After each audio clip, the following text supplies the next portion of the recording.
Welcome to NFL World, where NFL starts and ends. I'm your host, Jacob. And welcome to Deep Dive. In this episode, we have the AFC East, which we kind of knew the Bills were going to be interesting to watch. Because the AFC East, it's not as. How do I put this? The Jets were entertaining only because we were watching the Jets fail miserably. Tua, we were concerned about his health, absolutely. So, I think what we'll label this as the most concerning division. How about that? The most concerning division. Because this Bills team was supposed to go through a rebuild at the wide receiver position. And they won the division. Coleman, their rookie, played great football. He really did. Shakir, they ended up signing him to a 3-year extension because he was that good. They end up trading for Amari Cooper, who had his drops, but he looked decent in Buffalo. Kincaid, Knox, the two tight ends, they looked good. But the ground game, this is what we have to talk about. The ground game that the Bills had was great. Was great football in the weather, in the way they performed, was awesome.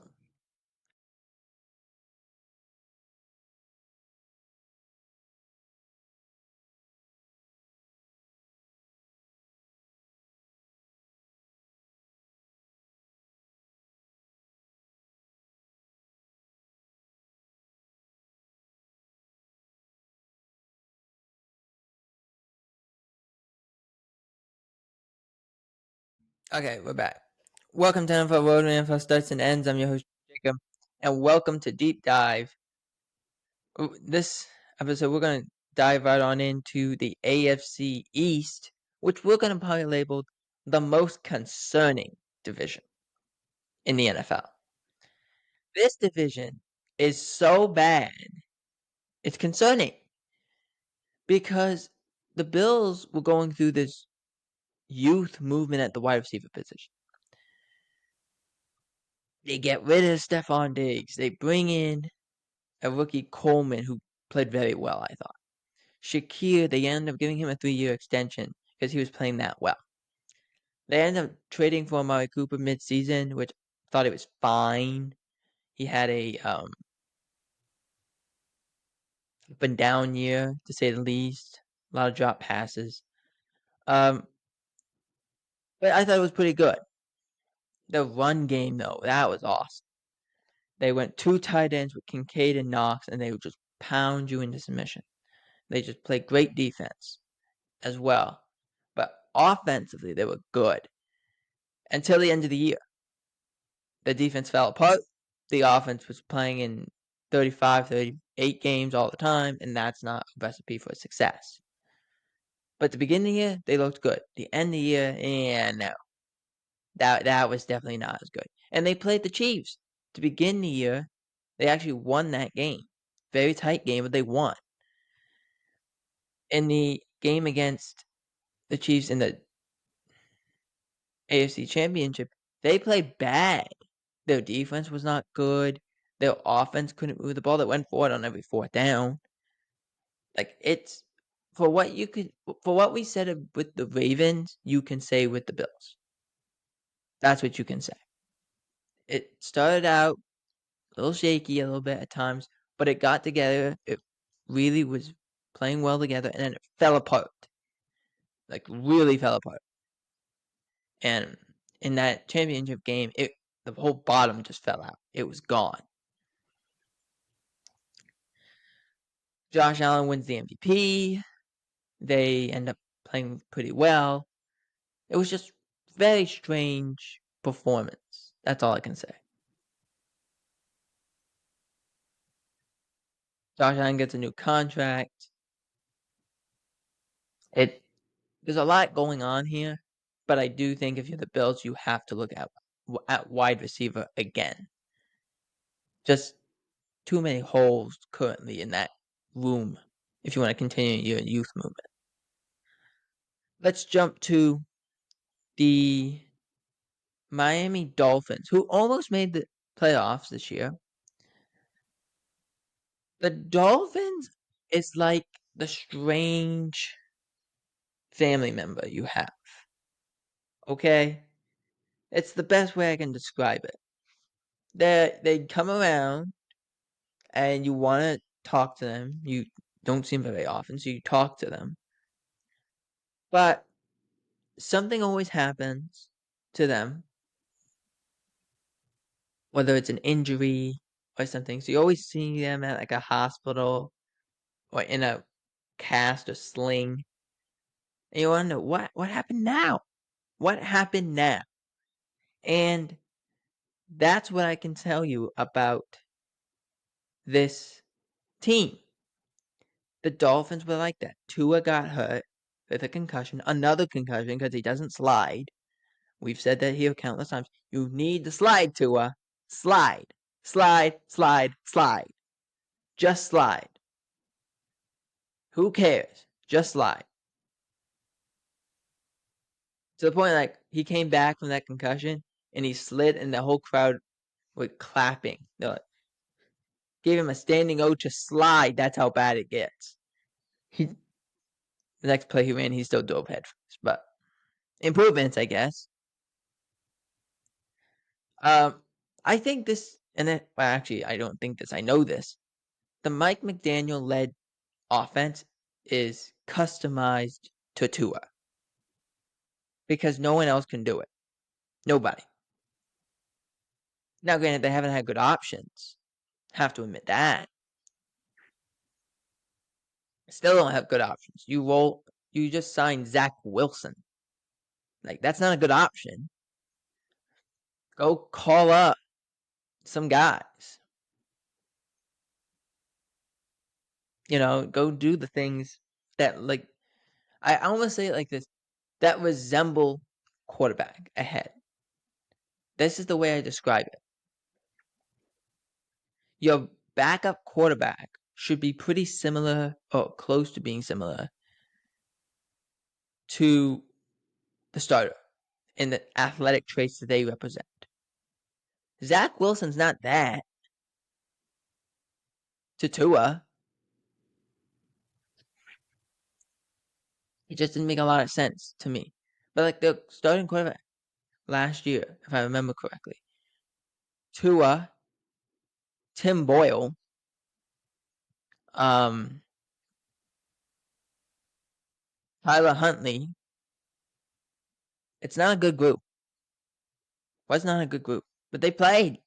Snoop Huntley played fine, but he didn't play good. To the point that they didn't score a touchdown, I think, at one point for 8 quarters. That's how bad they were. And it was a fullback dive that scored them against the Patriots. We were talking about the Patriots in a little ways. But this was bad. But they still have a chance to make the playoffs. Tua comes back, they start winning, but they still have a chance to make the playoffs. What happened? Well, they needed a lot to go their way. They needed of the 3 teams we mentioned, the Jets,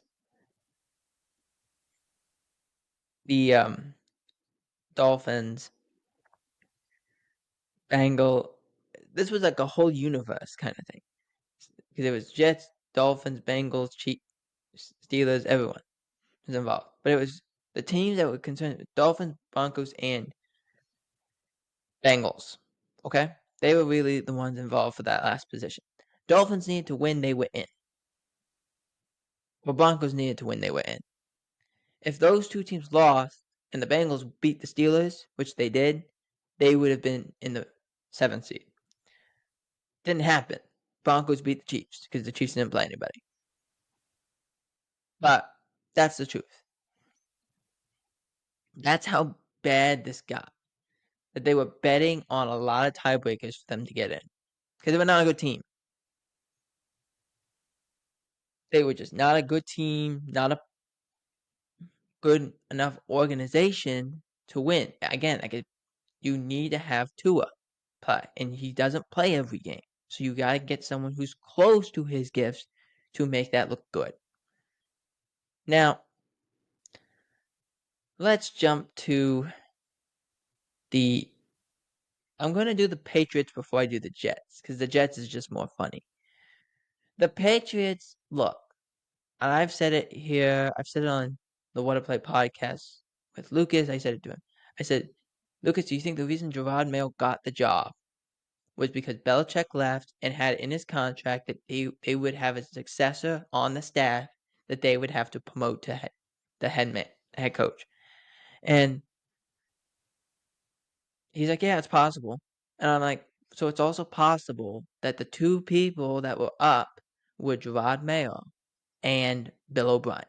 He said, yes, but I don't think they want to I don't think they want to get rid of Belichick right away, which I understand. I 100% get. I obviously saw that too. That's what happened. And it wasn't a good team. Gerard Mayo wasn't a good coach. His coaching staff wasn't very good. The team around and outside of Drake May really couldn't do anything.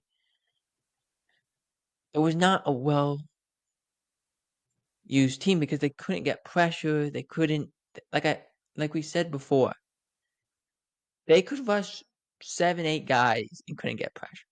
That's how bad they were. They would rush 7 or 8 guys, they couldn't get pressure on the quarterbacks. It was not a good enough team. They couldn't get pressure. They couldn't run the ball effectively. They fumbled a lot. The receivers weren't good. Outside of Drake May, there was nothing really good about it. So in walks Mike Vrabel and the people he's bringing in, and you just start seeing things like real changes that's starting to happen because you have all this money that you can spend now. Vrabel building an identity. They bring in Harold Landry. They bring in Carlton Davis. They're just reshaping this defense with all the money they have. And they're not done.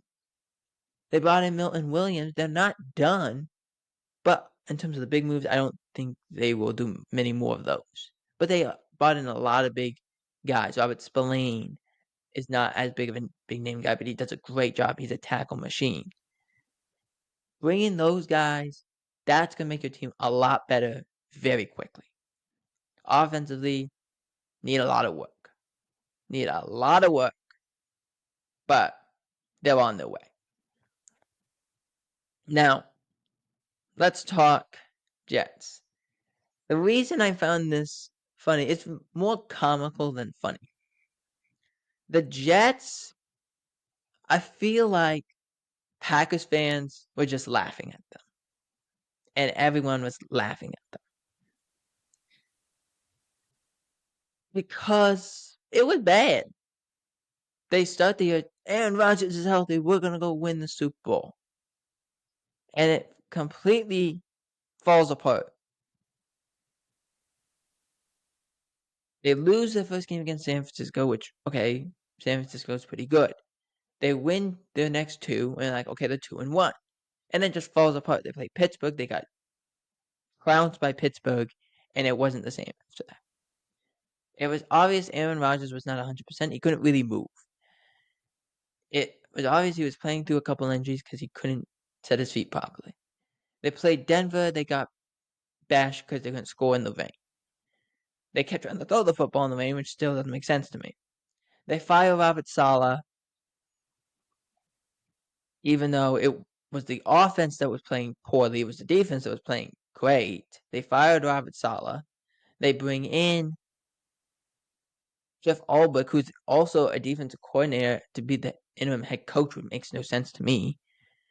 They get rid of Nathaniel Hackett's play calling, go to Todd Downing play calling, which was not better. It was bad. It was just. It looked like one of those weird nightmares that everyone has where it's like, it's terrifying, but it's like, what? What is going on here? What's going on? That makes no sense. That's what that was. It was just so strange that you're like, what? What? What is going on here? It's the best way I can describe it. Defensively, they fell apart after Salah left. Defensively, they did. But offensively, they were gone before the game even. And then at the end of the year, Albert gets let go. He's now in Atlanta. Aaron Glenn, who got drafted by the Jets, is now the head coach. And his first move is he said, nope, we're not retaining Aaron Rodgers. So now Aaron Rodgers is kind of floating out there. Oh, yeah, we're not keeping Devontae Adams. He's out. Alan Lazard, we're going to let you seek a trade. That's what they're doing. They're getting rid of everything that was Aaron Rodgers. They're just like, push. It was like one of those mimes when they're like shoving something strenuously over the top. That's what they were doing. So now Aaron Rodgers is also trying to float around Minnesota, which I find hysterical, Pittsburgh, and the Giants, which is also hysterical. But the prophecy must be fulfilled. Go to Minnesota, please. You need to do that. That would be great.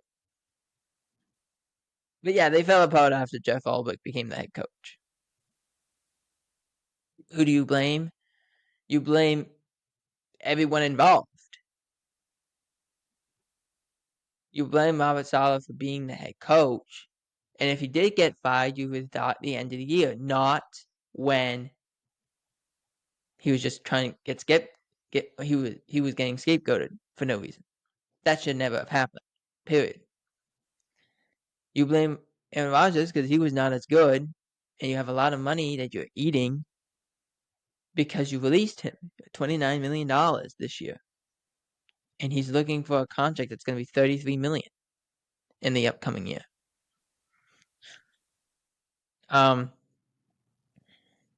You blame the interim head coach because he was not good enough and not a proven prospect. I'm not saying Nathaniel Hackett should have been the guy. I'm just saying shouldn't have been Jeff Ulbrich. And then you blame the owner for putting this team together. Like, I'm going to say something that Charles Barkley said on Inside the NBA.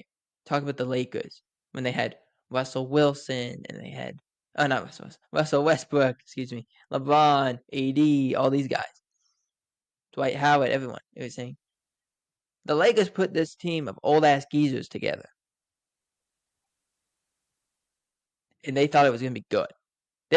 They had Carmelo Anthony. This team would have been great in 2010, 2011. Not now. They put that team of old-ass geezers together and blamed Russell Westbrook, who was the youngest player of the old people that they brought. They brought out a retirement community to the Lakers. That's what they did. The same thing happened here, except it wasn't a retirement community. It was just Aaron Rodgers' friends. It was more of a country club than an organization. So if you would talk about the Jets and their failure, it goes and looks straight back at Aaron Rodgers, the Jets owner, the interim head coach, and the head coach. No one doesn't get blame. They all deserve and rightly earn blame. For NFL World, I'm Jacob Hebert.